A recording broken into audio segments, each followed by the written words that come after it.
اليوم نختم على أفواههم وتكلمنا أيديهم وتشهد أرجلهم بما كانوا يكسبون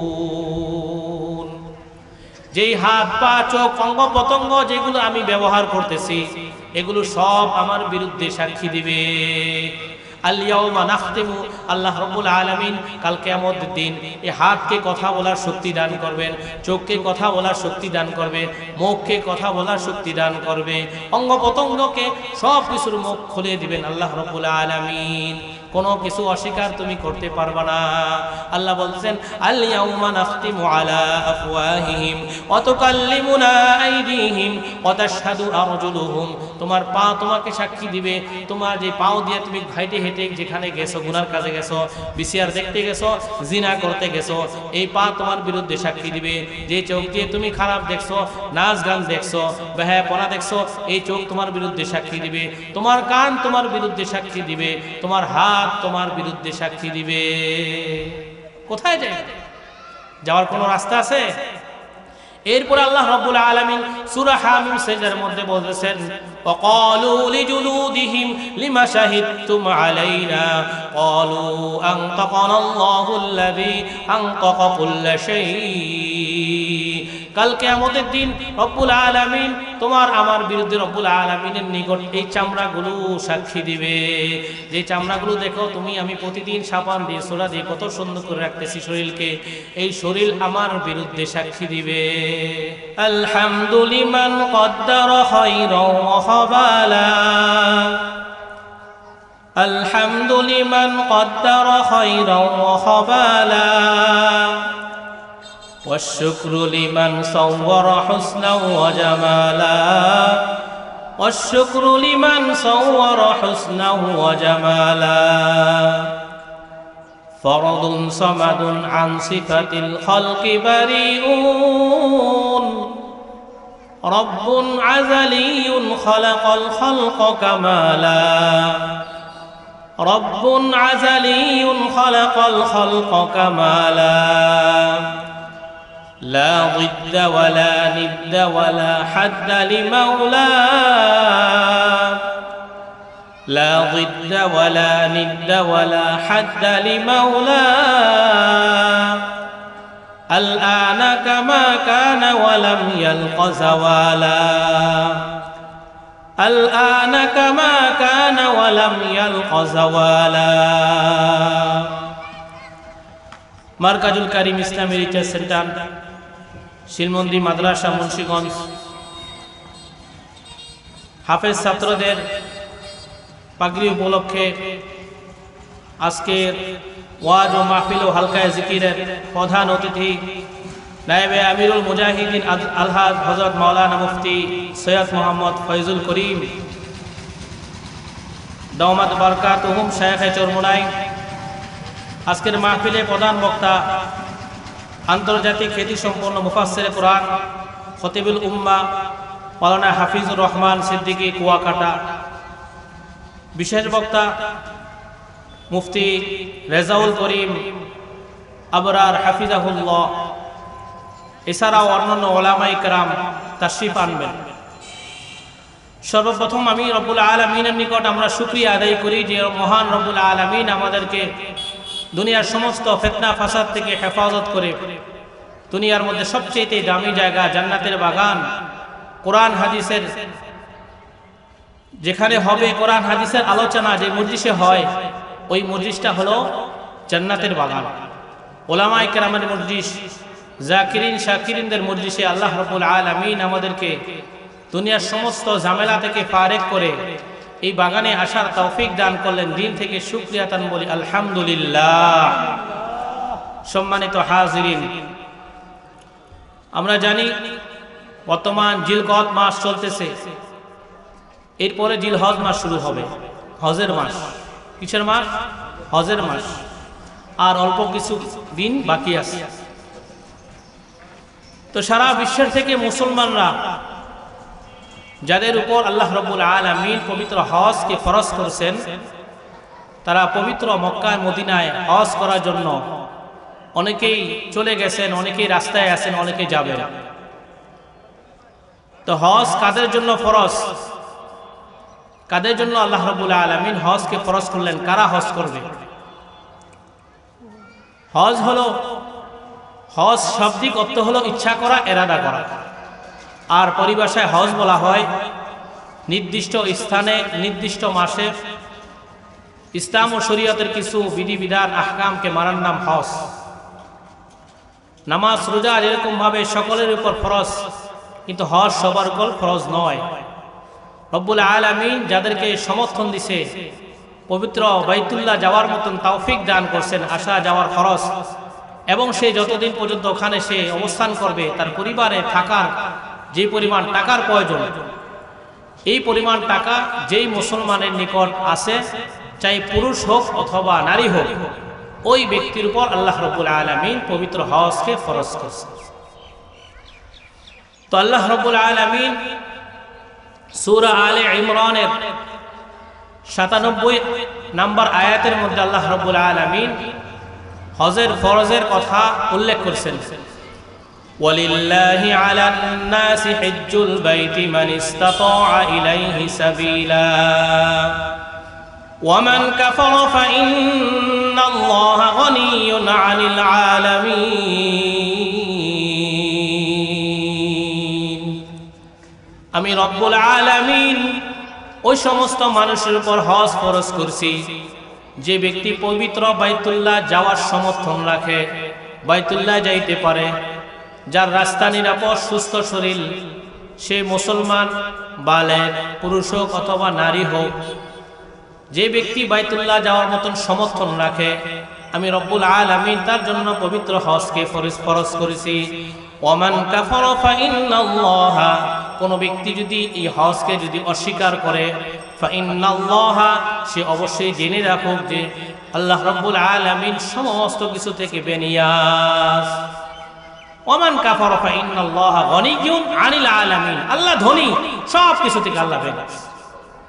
তো মুহতারাম হাজিরিন, আমাদের দেশের মধ্যে অনেক মানুষের উপর পবিত্র হজ ফরজ হয়ে গেছে, কিন্তু যাদের উপর হজ ফরজ হয়েছে, এই হজ জীবনে একবার করা ফরজ। যদি আজ থেকে ৫-৭ বছর আগে যদি হজ করতে যদি ৩ লক্ষ হইতে ৪ লক্ষ টাকার প্রয়োজন হইতো, এখন বর্তমানে ৬ হইতে ৭ লক্ষ টাকার প্রয়োজন হয়। ওই সময় যদি হজ ফরজ হয়ে যায়, তাহলে তার উপর যে হুকুম ছিল সেটা রহিত হয় নাই, ওই হুকুম এখনো আছে, সুতরাং তার এটা হজ করতে হবে। এখন কোনো ব্যক্তি যদি তার পিতামাতা দুনিয়াতে নাই, সে ওসিয়ত করে গেছে। কি ওসিয়ত? বাবা, আমার তো বয়স শেষ হয়ে গেল, আমার উপর তো হজ ফরজ ছিল, কিন্তু আমি হজ করতে পারলাম না, সুতরাং আমার পক্ষ থেকে তুমি বদলি হজ করাই না। এই ওসিয়ত তাকে পরিপূর্ণ করতে হবে, এটা হলো ফরজ। কিন্তু আমাদের দেশে কিছু মানুষ আছে, যে সমস্ত জিনিস মান্যত করা অবশ্যই করতে হবে, সেটা আমরা করি না, বরঞ্চ যেটা করণীয় নয় সেটা আমরা করি।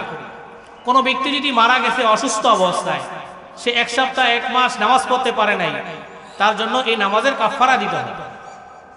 তার উপর হজ ফরজ ছিল, হজ করে সে মরে গেছে, কিন্তু হজ করে নাই, বিধায় তাকে বদলি হজ করতে হবে। কিন্তু আমাদের দেশে ওসিয়ত কি চলে, যে জানাজার পরে যে সমস্ত ইমামরা মুনাজাত না নিবে, তাদের দ্বারা জানাজা দিও। আছে কি আছে না বলেন? আছে অনেক জায়গায় এই সমস্ত ওসিয়ত, কিন্তু যেটা করণীয় সেটা আমরা করি না। যেটা না করলে আল্লাহ রাব্বুল আলামিন পাকড়াও করবে, ধরবে, সেটা আমরা করি না। আমাদের দেশের মানুষরা মনে করে মাত্র আমি যুবক, মাত্র আমি বিবাহ করছি, আমার বয়স 20, 30, 40 হয়েছে, আমি হজ করব শেষে, একবারে জীবনের শেষে গিয়ে 70-80 বছর যখন হয়ে যাবে, দাড়ি পেকে যাবে, হুইল চেয়ার নিয়ে আমি যাব হজ করতে। কি বলেন? যে সময় মানুষ চলাফেরা করতে পারে না, ওই সময় হজের জন্য সেই নিয়ত করে। আল্লাহ রাসূল সাল্লাল্লাহু আলাইহি ওয়াসাল্লাম হাদিস শরীফের মধ্যে বলছেন, আল হাজ্জু আল আজ্জু, হজ হলো একটা কষ্টের বিষয়। কিসের বিষয়? কষ্টের বিষয়। অনেক শ্রম, কষ্ট করতে হয়, অনেক হাঁটতে হয়, বিমানে উঠতে হয়, নামতে হয়, ট্রেনে উঠতে হয়, বাসে উঠতে হয়, চলাফেরা করতে হয়, কিন্তু বিলম্ব করতে করতে করতে শেষ পর্যন্ত সেই হজকে নিয়ে। এই জন্য আল্লাহ রাব্বুল আলামিন আল্লাহ রাসূল বলেন যে তুমি তাড়াতাড়ি হজ করে নাও, তোমার উপর হজ ফরজ হলে তাড়াতাড়ি তুমি করে নাও, কেননা তোমার জানা নেই কখন তোমার মৃত্যু চলে আসবে। এই জন্য আমাদের উপর হজ ফরজ হইলে অবশ্যই হজ করতে হবে। হজ করলে কি ফায়দা হবে? আল্লাহ রাসূল সাল্লাল্লাহু আলাইহি ওয়াসাল্লাম হাদিস শরীফের মধ্যে বলেন, وعن أبي هريرة رضي الله تعالى عنه قال قال رسول الله صلى الله عليه وسلم الحج مبرور ليس له جزاء إلا الجنة أو كما قال النبي صلى الله عليه وسلم হজ্জের মাবরুর কাকে বলা হয়? যে হজ একমাত্র আল্লাহর জন্য হবে। কার জন্য হবে? আল্লাহর জন্য হবে। দুনিয়ার কোনো উদ্দেশ্যে থাকবে না, আমাকে মানুষ হাজী সাহেব বলে ডাক দিবে, এই জন্য আমি হজ করব। ব্যানারের মধ্যে আমি হাজী লাগাইব, আমি চিঠির শুরুতে হাজী লাগাইব। মানুষ যখন আমাকে জিজ্ঞাসা করবে তখন আমি বলি কি আমি হাজী সাহেব, হাজী অমুক, হাজী তমুক, হাজী অমুক, হাজী তমুক। হাজী নাম নাগা লেখা যায়, সে দাওয়াতে গ্রহণই করে না। এত টাকা দিয়ে আমি হজ করছি, আমার শুনতে হাজী নাই কেন? কি বলেন? এই হজ কি আল্লাহর জন্য হয়েছে? বলেন কখনো না। তো একমাত্র উদ্দেশ্য থাকবে আল্লাহকে রাজি খুশি করা, দুনিয়ার কোনো মানুষকে রাজি জন্য নয়, একমাত্র আল্লাহকে রাজি খুশি করার জন্য। কোনো ব্যক্তি যদি হজ করে তাহলে এর বিনিময়ে আল্লাহ রাব্বুল আলামিন তাকে জান্নাত দান করবে। সুবহানাল্লাহ। من حج لله فلم يرفث ولم يفسق رجع كيوم ولدته امه। আল্লাহ রাসূল সাল্লাল্লাহু আলাইহি ওয়াসাল্লাম হাদিস শরীফের মধ্যে বলতেছে, কোন ব্যক্তি যদি হজের ময়দানে গিয়ে সে যদি কোনো গুনাহ না করে, ফাহিশা কথা না বলে, সে যদি এরকম ভাবে হজ করে সে যদি দেশের মধ্যে ফিরে আসে, আল্লাহ রাব্বুল আলামিন তাকে নিষ্পাপ একটা বাচ্চার মতো তাকে এরকম ভাবে নিষ্পাপ বানায় দিবে। কেমন? যে একটা বাচ্চা যখন ভূমিষ্ঠ হয় তখন তার কোনো গুনাহ থাকে না, ঠিক তদ্রূপভাবে যখন সে হজ করে ফিরে আসবে তখন সে গুনাহ মুক্ত হয়ে ফিরে আসবে। সুবহানাল্লাহ। তো হজ করার দ্বারা কি হয়? গুনাহ মোচন হয়, জান্নাত পাওয়া যায়। কি পাওয়া যায় বলেন? জান্নাত পাওয়া যায়। তো এই জন্য আজকে সারা বিশ্বের থেকে মুসলমানরা পবিত্র কাবার মধ্যে, পবিত্র বাইতুল্লাহর মধ্যে, সব জায়গায় অলিতে গলিতে, গাড়িতে বাড়িতে, বিমানে, সব জায়গায় একটাই আওয়াজ, কি? লাব্বাইক আল্লাহুম্মা লাব্বাইক লাব্বাইক লা শারীকা লা লাব্বাইক ইন্নাল হামদা ওয়ান নি'মাতা লাকা ওয়াল মুলক লা শারীকা লাক। হে আল্লাহ, আমি হাজির হয়ে গেছি, আমি উপস্থিত হয়ে গেছি তোমার দরবারে, তোমার কোনো শরীক নাই, সমস্ত প্রশংসা সমস্ত নিয়ামত তোমার জন্য, তোমার কোনো শরীক নাই, তোমার কোনো শরীক নাই, কোনো ধনী নাই, গরিব নাই, রাজা নাই, বাদশা নাই, কালো নাই, সুন্দর নয়, আরবি অনারবি সকলের মুখের মধ্যে একটি আওয়াজ, সকলের গায়ের মধ্যে দুইটা কাপড় মাত্র, কোনো অহংকার নাই, রাজা নাই, বাদশা নাই, সকলেই কাপড় দুইটা। কয়টা কাপড়? দুইটা কাপড়। এই জন্য এক কিয়ামতের ময়দানের মতন হয়ে গেছে আরাফাতের ময়দান।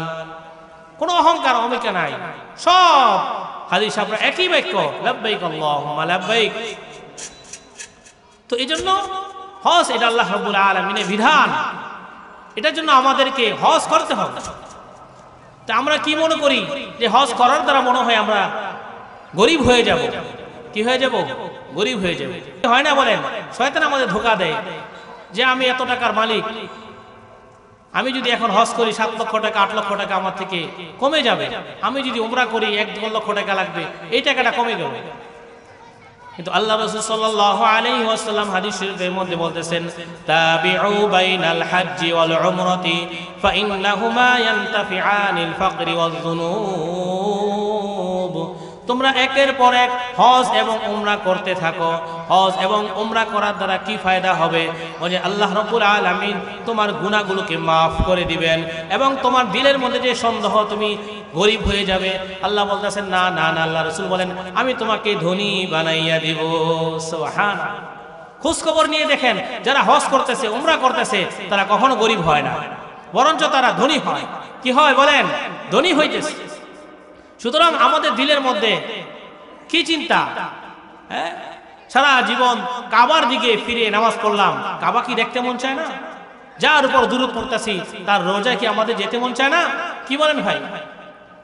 তো আল্লাহ রাসূল সাল্লাল্লাহু আলাইহি সাল্লাম বলতেছেন যে কোনো ব্যক্তি যদি সমর্থন থাকে, সমর্থন থাকার পরেও সে যদি সমর্থন থাকার পরও সুস্থ থাকার পরেও সে যদি হজ না করে, আল্লাহ রাসূল বলতেছেন ওই ব্যক্তিকে ধমকি স্বরূপ বলতেছেন মান মাতা ওয়া লাম ইয়াহুজ্জা ওয়া আলাইহিল হাজ্জু ফালইয়ামুত ইনশাআ ইয়াহুদিয়া ওয়া ইনশাআ নাসরানিয়া। কোন ব্যক্তির সমর্থন আছে হজ করার কিন্তু ওই ব্যক্তি হজ করলো না, আল্লাহ রাসূল বলেন সে ব্যক্তি ইহুদি হয়ে মরুক অথবা নাসারা হয়ে মরুক, ইহুদির দলভুক্ত হোক অথবা নাসারা দল হয়ে ভক্ত হোক, আমি রাসূল তার জিম্মাদারি নয়। সারা জীবন তুমি ইবাদত বন্দেগী করলা, নামাজ পড়লা, রোজা করলা, কিন্তু তোমার হজ থাকার সমর্থন থাকার সত্ত্বেও তুমি হজ করলা না, তাহলে তুমি ইহুদি নাসারা দলে কাল কিয়ামতের দিন উঠবা। এজন্য ভাই টাকা পয়সা ধন সম্পদ সব থেকে সব দুনিয়াতে থাকবে, কিন্তু আমার সমর্থন আছে আমি হজে গেলাম না, এজন্য আমার কবরের মধ্যে শাস্তিও আছে। কি করেন ভাই? এজন্য যাদের উপর হজ ফরজ অবশ্যই তো অবশ্যই করতে হবে, যাদের উপর ফরজ না বরঞ্চ আমরা নিয়ত করি কমপক্ষে ওমরাও যেন করতে পারি, ওমরাও যেন করতে পারি। আল্লাহ রাসূল সাল্লাল্লাহু আলাইহি ওয়াসাল্লাম হাদিসের মধ্যে বলেন মান যাদা কবরি, কোন ব্যক্তি যদি আমার কবরকে জিয়ারত করবে, শাফাআতু লাহু ওয়াজাবাত শাফাআতু লাহু, মান যাদা কবরি ওয়াজাবাত শাফাআতু। তার যে ব্যক্তি হজ করার পরে আমার কবর জিয়ারত করলো সে যেন আমার সাথে সাক্ষাৎ করলো এবং তার কিয়ামতের দিন আমার ওয়াজিব, আমার সুপারিশ তার জন্য কাল কিয়ামতের দিন ওয়াজিব হয়ে যাবে। সুবহানাল্লাহ। তো এই জন্য রাসূলের রওজা আমাদের যেতে মন চায় কি চায় না বলেন? নিয়ত আছে বা ইনশাআল্লাহ?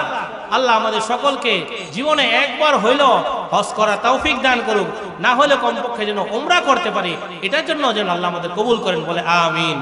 সম্মানিত হাজিরিন, আমি যে আয়াতে কারিমা আপনাদের নিকট তেলাওয়াত করছি সূরা আনআমের 120 নম্বর আয়াত, এবং অসংখ্য হাদিস থেকে একটি হাদিস আপনাদের নিকট তেলাওয়াত করছি। তো এই কোরআন এবং হাদিসের আলোচনা গুনাহ সম্পর্কে। কি সম্পর্কে বলেন? গুনাহ সম্পর্কে। আল্লাহ রাব্বুল আলামিন পবিত্র কালামুল্লাহর মধ্যে বলতেছেন ওয়াযারু যাহিরাল ইসমি ওয়া বাতিনাহু ইন্নাল্লাযীনা ইয়াকসিবুনাল ইসমা সায়ুজজাউনা বিমা কানু ইয়াকসিবুন। হে মুসলমানরা, হে ঈমানদাররা, তোমরা গোপনে এবং প্রকাশ্যে ছোট এবং গুনাহ বড় গুনাহকে ছেড়ে দাও। কে বলতেছেন বলেন? আল্লাহ বলতেছেন ওয়াযারু যাহিরাল ইসমি ওয়া বাতিনা, গোপন গুনাহ এবং প্রকাশ্যে গুনাহকে তোমরা ছেড়ে দাও। কি করে দাও? ছেড়ে দাও। আজকে মুসলমানরা আমরা গুনাহ করতেছি, অগণিত গুনাহ করতেছি, কিন্তু আমরা গুনাহকে গুনাহই মনে করি। গুনাহ করতে করতে এমন এক অভ্যাস হয়ে গেছে, গুনাহ করতেছি 24 ঘন্টা, কিন্তু এই কাজটা দিন গুনাহ, এটা গুনাহই মনে করি। কি বলেন? তো মুফাসসির কেরাম লেখছেন জহেরে গুনাহ কাকে বলে, জাহিরি গুনাহ, প্রকাশ্যে গুনাহ কাকে বলে? যে গুনাহ বলা হয় হাত পা অঙ্গ প্রত্যঙ্গ দ্বারা যে সমস্ত গুনাহ করা হয় ওই গুনাহকে জাহিরি গুনাহ বলে। এবং বাতিনি গুনাহ কাকে বলে? যেটা দিল দ্বারা কল্পনা করা হয়। কি করা হয়? দিল দ্বারা কল্পনা করা হয় এবং গোপনে করা হয়, ওটাকে বাতিনি গুনাহ বলে। আরেক মুফাসসির কেরাম লেখছেন জাহিরি গুনাহ মানে কুফরি করা। কি করা? কুফরি করা। বাতিনি গুনাহ মানে মুনাফিকি করা। তো কুফরি করা, মানুষ আল্লাহকে অস্বীকার করে, এটা কুফরি। আর বাতিনি গুনাহ হলো মুনাফিকি গুনাহ, যেটাকে বলা হয়। তো মুনাফিক দুই প্রকার, এক হলো মুনাফিকি আকবার, আরেক হলো মুনাফিকি আসগর। মুনাফিকি আকবার কাকে বলা হয়? যারা প্রকাশ্যে ইসলামকে মানতে চায়, ইসলামকে মানে, কিন্তু তাদের দিলের মধ্যে আল্লাহ আল্লাহ রাসূলের বিরুদ্ধে আচরণ করে যায়। আল্লাহ রাব্বুল আলামিন সূরা বাকারার মধ্যে মুনাফিকদের সম্পর্কে জানিয়েছেন ওয়া ইযা লাকুল্লাযীনা আমানু ক্বালু আমান্না ওয়া ইযা খালাউ ইলা শায়াতিনহিম, যখন তারা মুমিনদের সাথে একত্রিত হয়, মিলিত হয়, তখন তারা বলে আমরা তোমাদের সাথে আছি। ওয়া ইযা খালাউ ইলা শায়াতিনহিম, যখন তারা শয়তানদের সাথে, কাফেরদের সাথে যখন একত্রিত হয়, তখনও তারা বলে আমরা তোমাদের সাথে আছি। কিসের আচরণ এটা বলেন? মুনাফিকের আচরণ। তো আরেক মুনাফিক হলো মুনাফিকে আসগর, ছোট মুনাফিক, যেটাকে বলা হয় আলামতে মুনাফিক। আলামতে মুনাফিক আল্লাহ রাসূল সাল্লাল্লাহু আলাইহি ওয়াসাল্লাম বলতেছেন হাদিস শরীফের মধ্যে, আয়াতুল মুনাফিকি সালাসাতুন, ইযা হাদাসা কাযাবা ওয়া ইযা ওয়া'আদা আখলাফা ওয়া ইযা আতুমিনা খানা। মুনাফিকের তিনটি আলামত। কয়টি আলামত বলেন? তিনটি আলামত। এক নাম্বার আলামত হলো যখন সে কথা বলে তখন মিথ্যা কথা বলে। কি কথা বলে বলেন? মিথ্যা কথা বলে।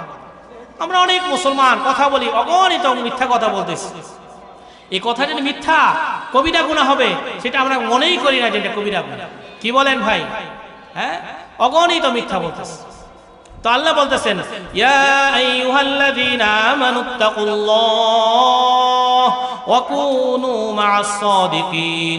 ইয়া আইয়ুহাল্লাযীনা আমানুত্তাকুল্লাহা ওয়া কুলু কওলান সাদীদা। হে ঈমানদাররা, তোমরা আল্লাহকে ভয় করো এবং তোমরা সত্য কথা বলো। কি কথা বলো? সত্য কথা তোমরা বলো। সত্য কথা হলো মুমিনের সিফাত। আস-সিদকু ইউনজি ওয়াল কিযবা ইউহলিক। সত্য মানুষকে মুক্তি দেয়, নাজাত দেয়, আর মিথ্যা মানুষকে ধ্বংস করে। আমার নবী, বিশ্ব নবী হযরত মুহাম্মদ মুস্তাফা সাল্লাল্লাহু আলাইহি ওয়াসাল্লাম সবচেয়ে বেশি সত্যবাদী ছিলেন। ঠিক কি না বলেন? মা কাযাবা রাসূলুল্লাহ সাল্লাল্লাহু আলাইহি ওয়াসাল্লাম ফি হায়াতিহি ফাতুন। হুজুর সাল্লাল্লাহু আলাইহি ওয়াসাল্লাম তার জিন্দেগীর মধ্যে 63 বছর জিন্দেগীর মধ্যে একটাও মিথ্যা কথা বলেন নাই। বলেন সুবহানাল্লাহ। কাফের দলেরা, মুশরিকরা পর্যন্ত আল্লাহ রাসূলকে কি বলছেন?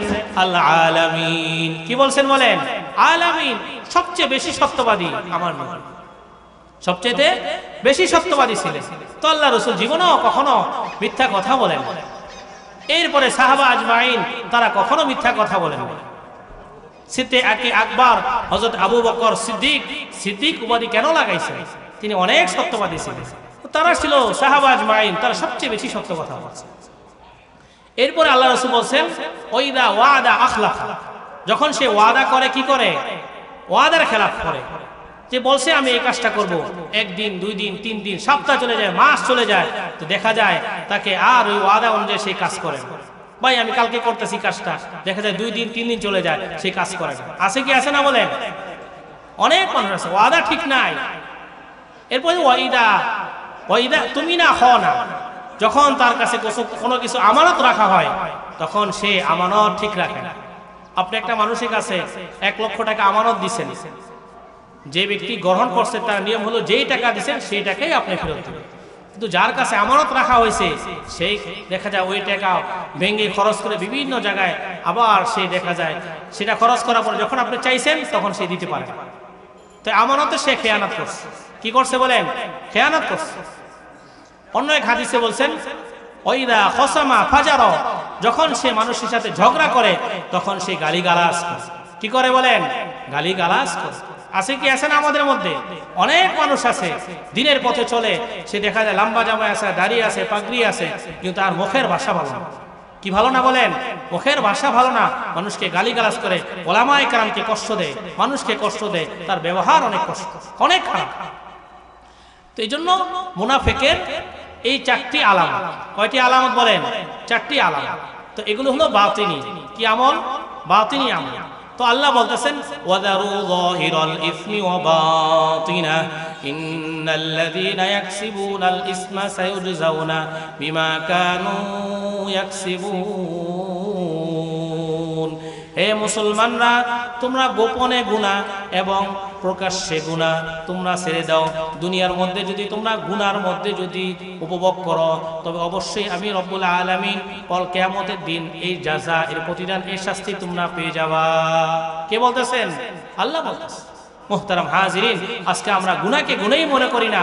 আজকে আমরা মোবাইল ব্যবহার করতেছি, এই মোবাইলের মাধ্যমে কত গুনাহ যে হইতেছে। চোখের গুনাহ হইতেছে, কানের গুনাহ হইতেছে, অনেক গুনাহ হইতেছে। এই গুনাহকে আমরা গুনাহই মনে করি। মানুষের সাথে ধোঁকাবাজি করতেছি, মুআমালাত মুআশারাত আমাদের ঠিক নাই। দিনের লাইনে অনেক বড় দাবি করি, কিন্তু আমার মুআমালাত মুআশারাত কোনো কিছুই আমার ঠিক নেই।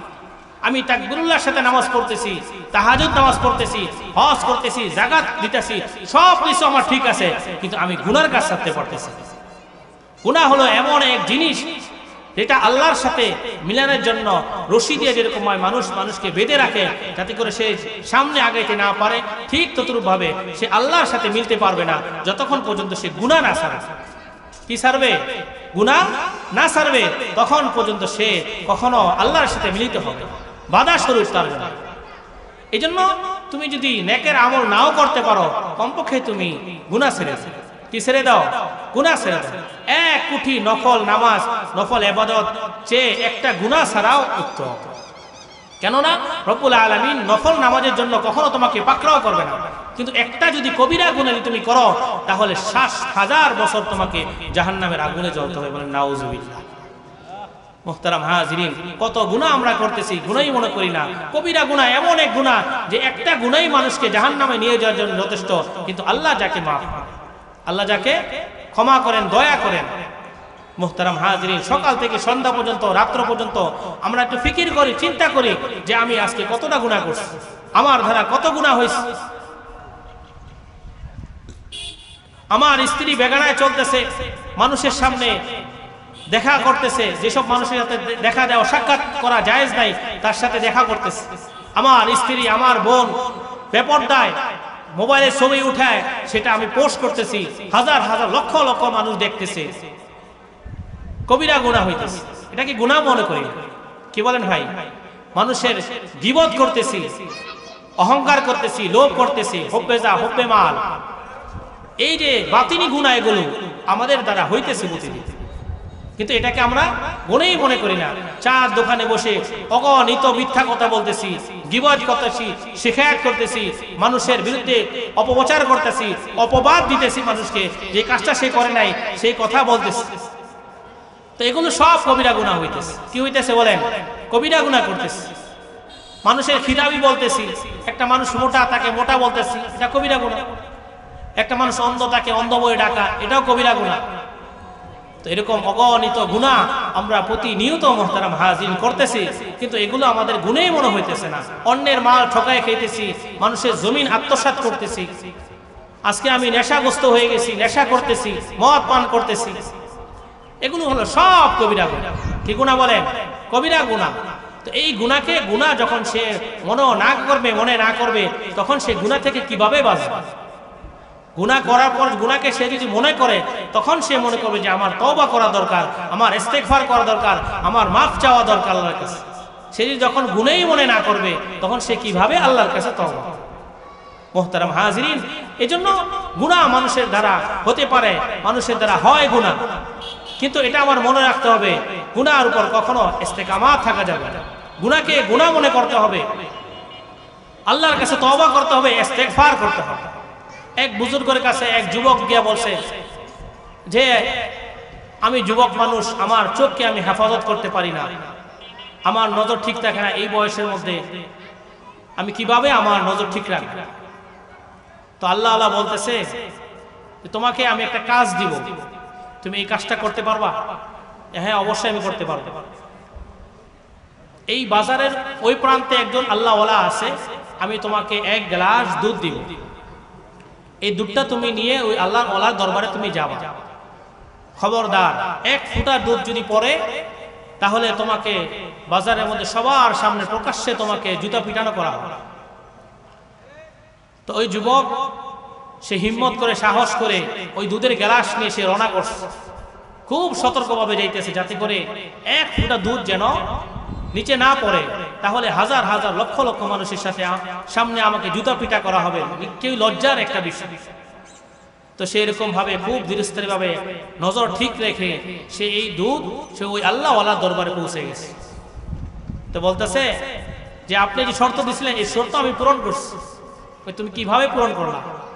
যে আমি খুব সতর্ক ভাবে গেছি যাতে করে এক ফোঁটা দুধ আমার এই গ্লাস থেকে নিচে না পড়ে যায়, যদি পড়ে যায় তাহলে লোকের সামনে আমাকে জুতা পিটানো করা হবে, তো এই জন্য আমি খুব সতর্কভাবে এসেছি। তো আল্লাহওয়ালা বলতেছেন, হে যুবক,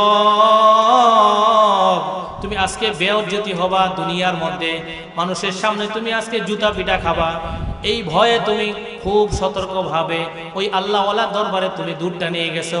তুমি কি একটু চিন্তা করে দেখো না রে যুবক, কাল কিয়ামতের দিন লক্ষ লক্ষ কোটি কোটি মানুষের সামনে যদি তোমাকে আল্লাহ রাব্বুল আলামিন শাস্তি দেয়, তোমার কি অবস্থা হবে রে যুবক? যুবক এই উপদেশ শোনার পরে তার হেদায়েত হয়ে গেল। ঠিক তদ্রূপভাবে আপনার আমার দিলের মধ্যে যদি এই ভয় থাকে যে কাল কিয়ামতের দিন আল্লাহ রাব্বুল আলামিন হাজার হাজার কোটি কোটি মানুষের সামনে আমাকে শাস্তি দিবে, আমি কিভাবে গুনাহ করি, আমার দ্বারা কিভাবে গুনাহ করি, এই ভয় যদি থাকে সে গুনাহ থেকে বাঁচতে পারবে। গুনাহ থেকে কি করবে? বাঁচতে পারবে। সাথে সাথে এই চিন্তা করতে হবে গুনাহ থেকে বাঁচার উপায় হলো কয়েকটা মাধ্যম আছে। গুনাহ থেকে বাঁচার কয়েকটা মাধ্যম, যে হুজুর আমি চেষ্টা করি কিন্তু আমি পারি না। যখন এই মাধ্যমগুলো সে অবলম্বন করবে, চেষ্টা করবে, তার জেহেনের মধ্যে এগুলো রাখবে, অবশ্যই সেই গুনাহ থেকে বাঁচতে হবে। কি? সর্বপ্রথম হলো আমি যেই জায়গায় দাঁড়ায় গুনাহ করতেছি সেই জমিন কাল কিয়ামতের দিন আল্লাহ রাব্বুল আলামিনের নিকট সাক্ষী দিবে। আল্লাহ রাব্বুল আলামিন বলতেছেন ইয়াউমাইযিন তুহাদ্দিসু আখবারাহা, এই জমিন কাল কিয়ামতের দিন তোমার বিরুদ্ধে সাক্ষী দিবে যে জমিনের মধ্যে দাঁড়ায় দাঁড়ায় তুমি গুনাহ করছো। জমিন আমার বিরুদ্ধে সাক্ষী প্রদান করবে। এরপরে সাক্ষী দিবে আল্লাহ রাব্বুল আলামিন সূরা ইয়াসিনের মধ্যে বলতেছেন আল-ইয়াওমা নাখতিমু আলা আফওয়াহিহিম ওয়া তুকাল্লিমুনা আইদিহিম ওয়া তাশহাদু আরজুলুহুম বিমা কানু ইয়াকসিবুন। যেই হাত পা চোখ অঙ্গ প্রত্যঙ্গ যেগুলো আমি ব্যবহার করতেছি এগুলো সব আমার বিরুদ্ধে সাক্ষী দিবে। আল-ইয়াওমা নাখতিমু, আল্লাহ রাব্বুল আলামিন কাল কিয়ামতের দিন এই হাতকে কথা বলার শক্তি দান করবেন, চোখকে কথা বলার শক্তি দান করবেন, মুখকে কথা বলার শক্তি দান করবে, অঙ্গ প্রত্যঙ্গকে সব কিছুর মুখ খুলে দিবেন আল্লাহ রাব্বুল আলামিন। কোনো কিছু অস্বীকার তুমি করতে পারবে না। আল্লাহ বলছেন আল-ইয়াওমা নাখতিমু আলা আফওয়াহিহিম ওয়া তুকাল্লিমুনা আইদিহিম ওয়া তাশহাদু আরজুলুহুম, তোমার পা তোমাকে সাক্ষী দিবে। তোমার যে পাও দিয়ে তুমি হাঁটে হেঁটে যেখানে গেছো, গুনার কাজে গেছো, বিসিআর দেখতে গেছো, জিনা করতে গেছো, এই পা তোমার বিরুদ্ধে সাক্ষী দিবে। যে চোখ দিয়ে তুমি খারাপ দেখছো, নাচ গান দেখছো, বেহায়াপনা দেখছো, এই চোখ তোমার বিরুদ্ধে সাক্ষী দিবে। তোমার কান তোমার বিরুদ্ধে সাক্ষী দিবে। তোমার হাত তোমার বিরুদ্ধে সাক্ষী দিবে। কোথায় যাবে? যাওয়ার কোনো রাস্তা আছে? এরপর আল্লাহ রাব্বুল আলামিন সূরা হামিম সিজদার মধ্যে বলতেছেন ওয়াকালু লিজুলুদিহিম লিমা শাহিদতুম আলাইনা ক্বালু আনতাকানাল্লাহুল্লাযী আনতাকা কুল্লা শাই। কাল কিয়ামতের দিন রব্বুল আলামিন তোমার আমার বিরুদ্ধে রব্বুল আলামিনের নিকট এই চামড়াগুলো সাক্ষী দিবে। যে চামড়াগুলো দেখো তুমি আমি প্রতিদিন সাবান দিয়ে সোনা দিয়ে কত সুন্দর করে রাখতেছি শরীরকে, এই শরীর আমার বিরুদ্ধে সাক্ষী দিবে। শরীর আমার বিরুদ্ধে সাক্ষী দিবে। এরপরে আপনার আমার সাথে ফেরেশতা আছে। আল্লাহ বলেন কিরামান কাতিবিন, তোমার আমার সাথে যে রব্বুল আলামিন দুজন ফেরেশতা লাগাই দিবেন, কিরামান এবং কাতিবিন, এই দুই ফেরেশতা তোমার আমার সব কিছু লিখে রাখতেছেন, এরাও আমার বিরুদ্ধে সাক্ষী দিবে। এরপরে সর্বশেষ আমলনামা তোমার আমার জন্য রব্বুল আলামিন হাজির করবেন। রব্বুল আলামিন সূরা কাহাফের মধ্যে বলতেছেন ووضع الكتاب فترى المجرمين مشفقين مما فيه ويقولون يا ويلتنا ما لهذا الكتاب لا يغادر صغيرة ولا كبيرة إلا أحصاها। এই কেমন কিতাব, ছোট বড় সব কিছু বেষ্টনী করে রাখছে। রব্বুল আলামিনের কাছে সব কিছু কাল কিয়ামতের দিন পেশ করে দিবেন। আপনারা আমার আমলনামা সব কিছু কি আসবে, চলে আসবে হাতের সামনে। মুহতারাম হাজিরিন, আপনার আমার বয়স 70, 80, 60 বছর হয়ে গেছে, দাড়িগুলো পেকে গেল, বাবা এখনো গুনার কাজ আমি ছাড়তে পারলাম না। মা বোনরা, আমার 60, 70 বছর হয়ে গেল, দাড়ি পেকে গেল, আমার কবরের দিকে গেল গা, এখনো আমি গুনার কাজ ছাড়তে পারলাম না। আজকের মাহফিল হলো তওবার মাহফিল। কিবের মাহফিল বলেন? তওবার মাহফিল। আল্লাহ ওয়ালা আসবে, তওবা করাইবে, আল্লাহ ওয়ালার হাতে হাত দিয়ে তুমি তওবা করো, আল্লাহর কাছে মাফ চাও, আল্লাহ রাব্বুল আলামিন তোমার জীবনের সমস্ত গুনাহকে মাফ করে দেন। সুবহানাল্লাহ। সূরা ফুরকানের মধ্যে আল্লাহ বলতেছেন, ইল্লা মান তাবা ওয়া আমানা ওয়া আমিলা সলিহান ফাউলাইকা ইউবাদদিলুল্লাহু সাইয়্যাতিহিম হাসানাত ওয়া কানা আল্লাহু গফুরার রহিমা। এই বান্দা বান্দীরা, তুমি যদি আল্লাহর কাছে তওবা করো একনিষ্ঠভাবে, বলো হে আল্লাহ, আমি জীবনে যত গুনাহ করছি, আমি এরাদা করতেছি, ইচ্ছা করতেছি, আমি আর জীবনে গুনাহ করে দেব না।